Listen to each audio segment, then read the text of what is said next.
muntah.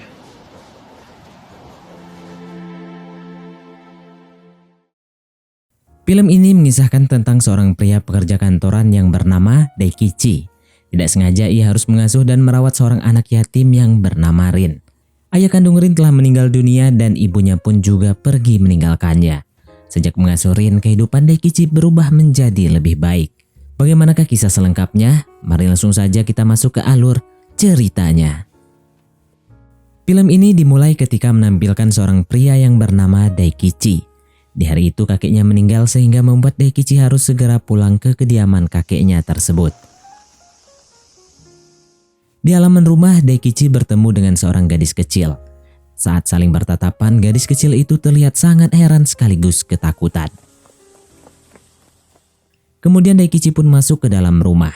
Ia mendapatkan reaksi yang sama dengan keluarganya yang belum pernah ia temui sebelumnya. Ternyata hal yang membuat mereka bereaksi seperti itu karena Daikichi terlihat sangat mirip dengan kakeknya tersebut. Bahkan tidak sedikit yang sangat antusias menunggu kedatangannya setelah mendengar Daikichi sangat mirip dengan kakeknya.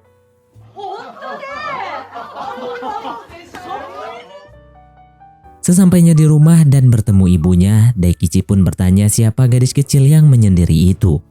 Sang ibu menjelaskan kalau gadis itu adalah anak hasil hubungan gelap kakeknya. Oleh sebab itu, gadis itu berada di sini. Daikichi sempat mengolok ibunya dengan mengatakan kalau gadis itu berarti adalah adiknya.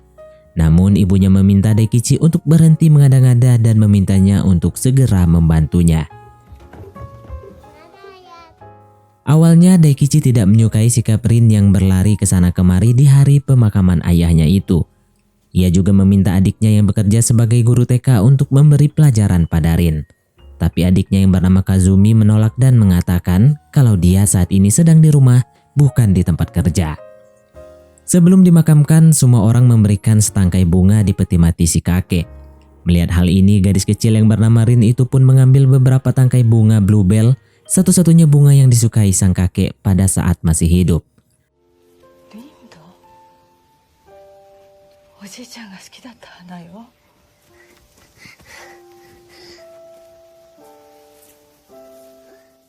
Setelah itu, dengan bersusah payah, Rin pun meletakkan bunga tersebut di dalam peti mati kakek tersebut.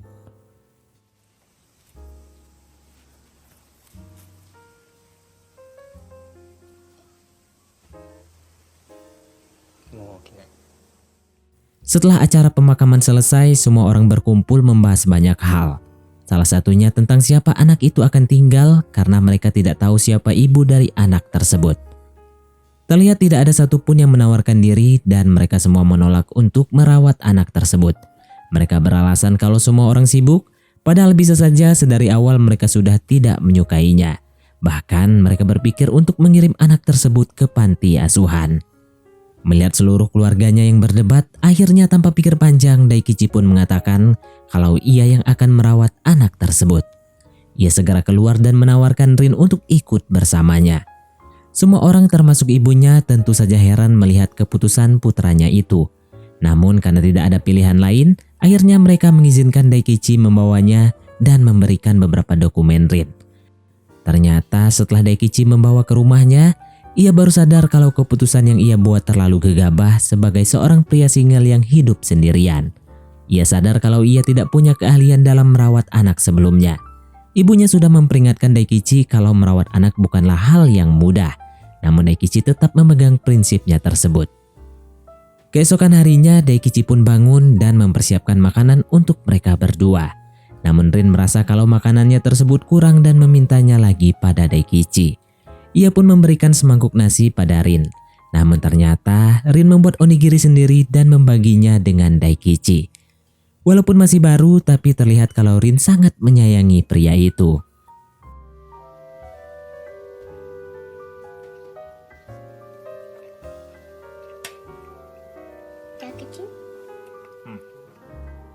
Setelah itu Daikichi pun membawa Rin untuk berbelanja. Di sana ada beberapa ibu-ibu yang mencoba menertawakannya yang membuat Daikichi mengambil beberapa rok dan meminta Rin untuk pulang. Namun Rin mengatakan kalau mereka tidak bisa memakai rok di playground. Lagi-lagi Daikichi tidak memperhitungkan kalau anak itu sudah masuk usia playground.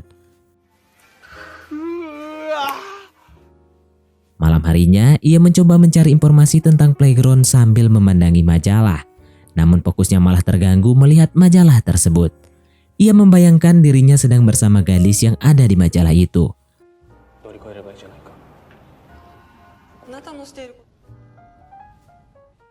Karena tidak kunjung menemukan rekomendasi, ia pun mencoba untuk bertanya pada adiknya. Awalnya Kozumi tidak mau ambil pusing dengan urusan mereka berdua. Namun keesokan harinya, Kozumi pun memberikan 3 rekomendasi playground pada Daikichi. Daikichi pun memilih playground yang paling jauh karena di sini ia bisa menitipkan Rin selama 24 jam. Alasan Daikichi memilih playground yang paling jauh adalah karena jam kerjanya yang terbilang lama, ia bekerja di kantor dari pagi hingga malam, sehingga bisa menjemput Rin ketika pulang bekerja saja. Keesokan harinya, Daikichi pun segera membawa Rin ke playground tersebut. Di waktu jam sibuk itu, Daikichi harus membawa Rin di antara kesibukan para pekerja.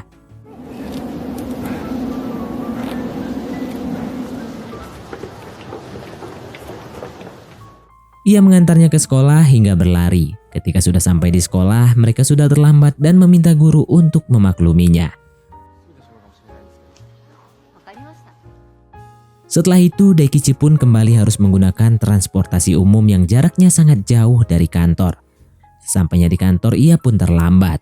Ia membuat semua orang heran, padahal hal ini tidak pernah terjadi sebelumnya.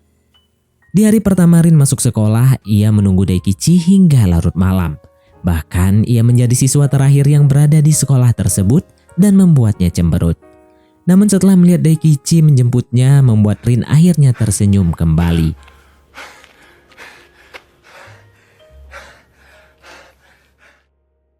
Kegiatan ini berulang setiap harinya, di mana setiap pagi Daikichi harus mengantarkan ke sekolah yang sangat jauh.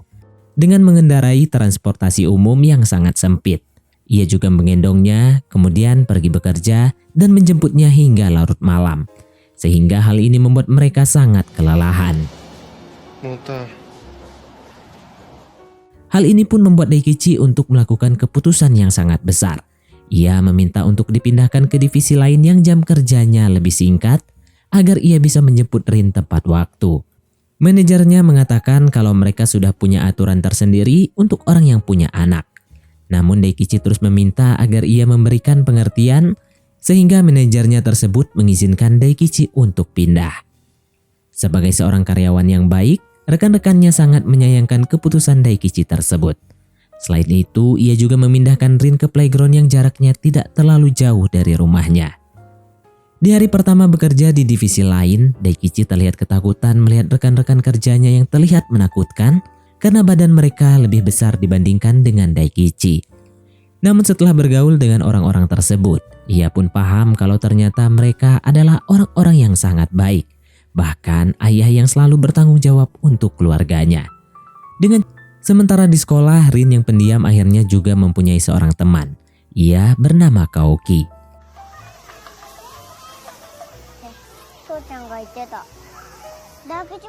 Waktu pun terus berlalu dan suatu pagi Daikichi melihat air di tempat tidurnya. Awalnya ia mengira kalau itu adalah keringat. Namun ternyata beberapa malam ini hal tersebut terus terulang kembali. Akhirnya ia pun tahu kalau Rin yang mengompol di tempat tidur. Rin segera mengganti bajunya agar tidak ketahuan Daikichi. Akan tetapi, Daikichi mengatakan kalau Rin tidak perlu takut dengan hal tersebut. Sejak kejadian ini, Daikichi juga mengomentari untuk buang air sebelum tidur. Namun Rin yang tidak kalah pintar berbohong pada Daikichi, karena sebenarnya ia takut pergi ke toilet sendirian saat malam hari. Di malam itu, tanpa diduga Rin bertanya apakah suatu saat nanti Daikichi juga akan mati seperti kakeknya. Hal ini membuat Daikichi terdiam sejenak, kemudian menunduk dan mengatakan kalau ia tidak akan mati. Mungkin saat itu Rin sangat takut kalau orang yang ia sayangi akan meninggalkannya lagi. Di malam itu Rin dan Daikichi pun menceritakan bagaimana kakeknya. Karena bagaimanapun Rin lebih banyak menghabiskan waktu dengan sang kakek dibandingkan dengan Daikichi sendiri. Tiba-tiba Rin bertanya di manakah kakeknya sekarang berada. Untuk menenangkan hati Rin, Daikichi menjawab kalau sang kakeknya selamanya akan selalu ada di hati Rin. Karena suasananya semakin haru, akhirnya Daikichi pun meminta mereka untuk masuk ke dalam rumah dan segera tidur. Sebelum tidur, Daikichi menunjukkan sesuatu pada Rin, yang tidak akan membuatnya takut lagi saat tidur di malam hari.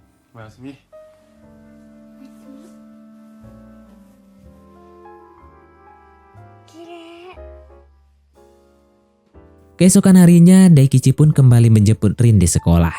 Nggak lama kemudian, ibu Kaoki pun menjemput putranya. Di saat itu, Daikichi pun menyadari kalau ibu dari sahabat Rin tersebut adalah wanita di majalah yang ia lihat beberapa waktu lalu. Namun, ibu Kaoki tidak menghiraukannya dan segera menyalami Rin. Di saat itu, ibunya Kaoki pun akhirnya menyadari kalau badan Rin hangat dan ia sedang demam. Tanpa pikir panjang, Daikichi segera membawanya ke dokter. Namun ia tidak melihat klinik di sekitar sekolah tersebut. Melihat hal ini, ibu Kaoki segera membawa mereka ke dokter langganannya. Setelah semuanya terjadi, Daikichi sangat menyesali karena ia terlambat menyadari hal tersebut.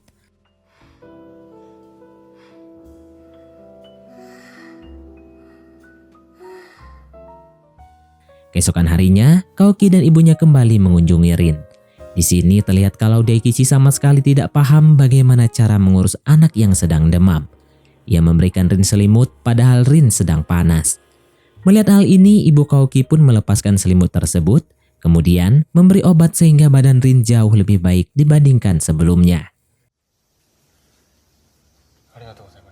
Di sini Daikichi kembali mengatakan kalau ia bukan orang yang baik pada Rin, dan ia juga menjelaskan walau sebenarnya ia bukan ayah kandung Rin.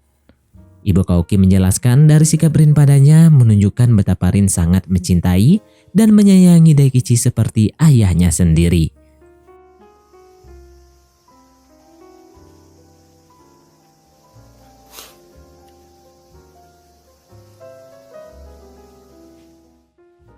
Setelah hari itu mereka pun semakin akrab.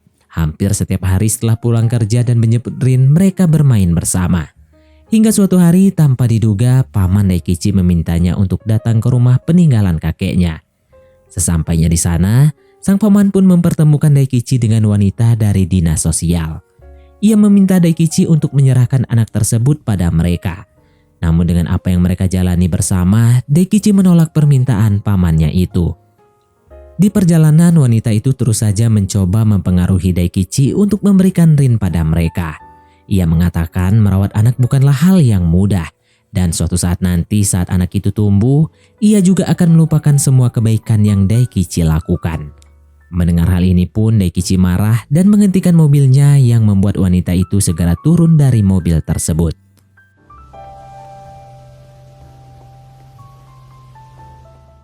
Sesampainya di rumah, Daikichi terlihat murung dan segera pergi keluar. Saat pulang, ia membawa alat fitness yang entah dari mana ia dapatkan. Saat olahraga, tiba-tiba Rin meminta Daikichi untuk mengikat rambutnya. Hingga Daikichi pun membuka obrolan di antara mereka. Ia bertanya pada Rin apakah di rumah kakeknya ada komputer. Rin menjawab ada, tapi lebih sering digunakan oleh pembantu kakeknya yang bernama Masako.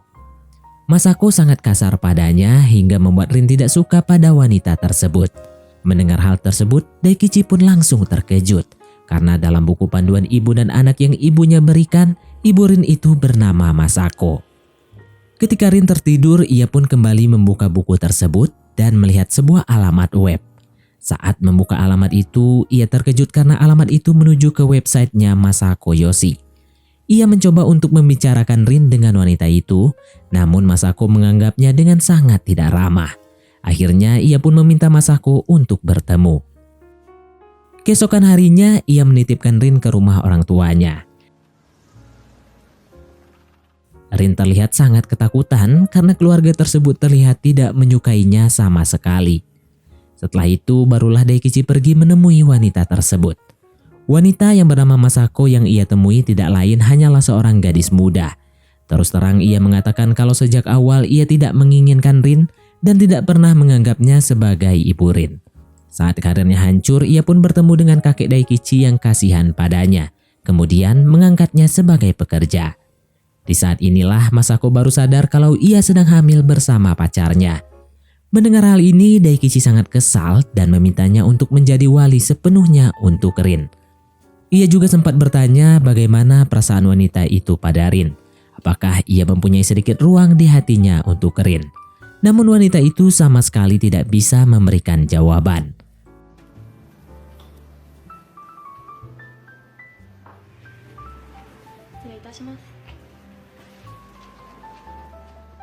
Setelah keluar dari sana, Daikichi terlihat sangat kesal karena wanita itu sama sekali tidak punya rasa keibuan. Namun tidak lama kemudian, Masako mengejarnya dan mengatakan kalau ia benar-benar menginginkan Rin. Ia menyarankan Rin menggunakan nama belakang keluarga mereka agar nantinya urusan Rin bisa lebih mudah. Setelah pulang dari sana, Daikichi pun menjemput Rin ke rumah keluarganya. Terlihat kalau mereka kini sangat akrab, tidak seperti yang Rin takutkan. Saking akrabnya, Rin sampai meminta untuk datang kembali ke sana.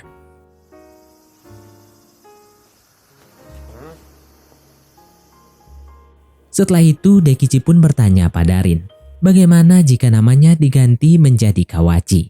Dengan kata lain, ia akan menjadi ayah Rin sepenuhnya. Namun Rin menolak karena ia lebih menyukai nama yang ia gunakan sekarang. Dan Daikichi tetap menjadi Daikichi yang ia kenal sekarang ini. Waktu pun terus berlalu. Suatu hari saat di sekolah, guru mereka meminta semua murid untuk menggambar ibunya dan ayah mereka. Namun beberapa lama kemudian terlihat meja Rin dan Kaoki kosong. Dalam waktu singkat, Daikichi ditelepon pihak sekolah karena Rin dan Kaoki yang kabur saat jam pelajaran. Hal ini pun membuat Daikichi panik. Ia dan semua karyawan di sana segera keluar mencari anak tersebut. Bukan hanya mereka saja, Daikichi juga menelpon kedua orang tuanya dan adiknya untuk membantu mencari Rin.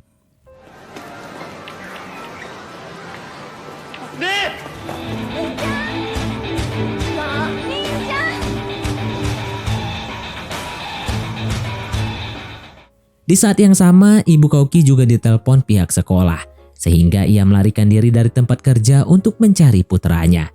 Sementara di tempat berbeda, Rin dan Kaoki terlihat berjalan entah kemana, dan seorang pria berambut panjang melihat mereka, kemudian membawanya masuk ke dalam hutan.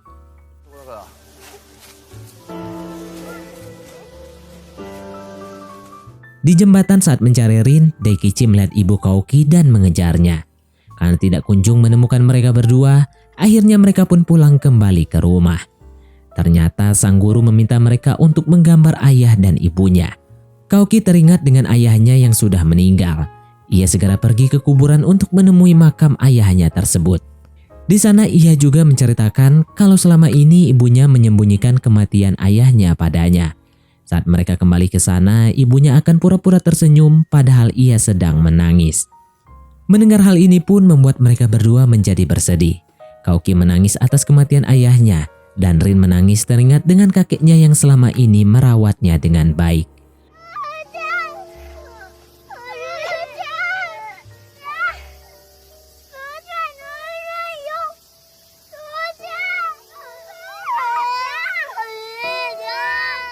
Sementara pria tadi ternyata membantu mereka mencari jalan ke makam tersebut. Gak lama kemudian mereka pun kembali ke rumah. Di sana mereka menjelaskan kemana mereka pergi. Mendengar hal tersebut, ibu Kaoki segera menangis melihat anaknya yang sedang tumbuh dewasa dengan cepat. Sementara Daikichi segera memeluk Rin karena panik kehilangan anak tersebut.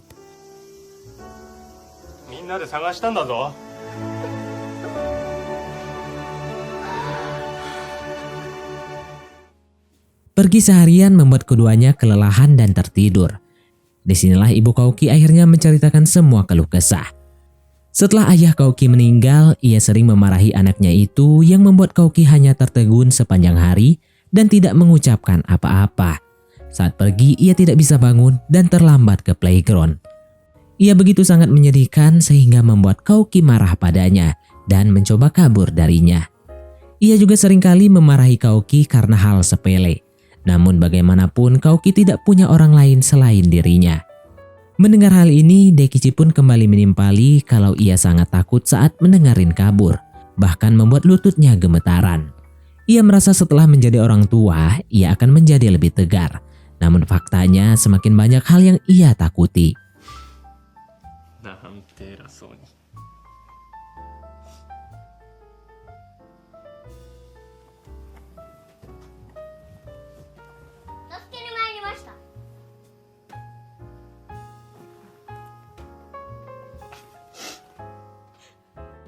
Daikichi selanjutnya menonton penampilan anak-anak yang sedang melakukan pertunjukan. Peran yang Rin mainkan sama sekali tidak diketahui Daikichi sebelumnya, karena Rin meminta Kazumi dan kedua orang tuanya untuk menyembunyikan hal tersebut dari Daikichi saat ia berlatih di rumah mereka. Akan tetapi di pertunjukan ini, Rin dan semua anak dapat memainkan perannya dengan baik.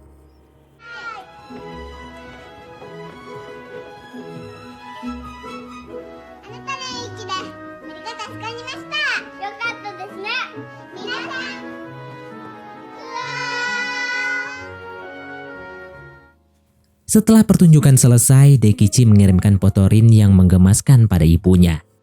Terlihat Masako sangat menyesal dengan apa yang terjadi. Sekarang putrinya telah tumbuh dengan sangat menggemaskan. Namun ia tidak bisa menyentuhnya, bahkan memberikan kesan buruk pada gadis kecil itu. Film ini ditutup dengan menampilkan Daikichi yang terbangun di pagi hari. Ia melihat Rin yang tumbuh dan secara perlahan bisa melakukan banyak hal. Ia tidak tahu apakah hati Rin telah sembuh. Namun yang pasti, ia melihat Rin yang lari dengan bahagia darinya. Itu merupakan momen yang paling istimewa yang Rin berikan untuknya. Setelah itu setiap harinya Daikichi, Rin dan Kaoki beserta ibunya pun menghabiskan waktu bersama sebelum mereka pulang ke rumah masing-masing. Dan film pun tamat. Baiklah, mungkin sampai di sini saja teman-teman untuk alur cerita film kita kali ini. Terima kasih buat teman-teman yang telah mengikuti alur cerita film ini sampai selesai. Sekian dari Mimin, sampai jumpa di konten berikutnya.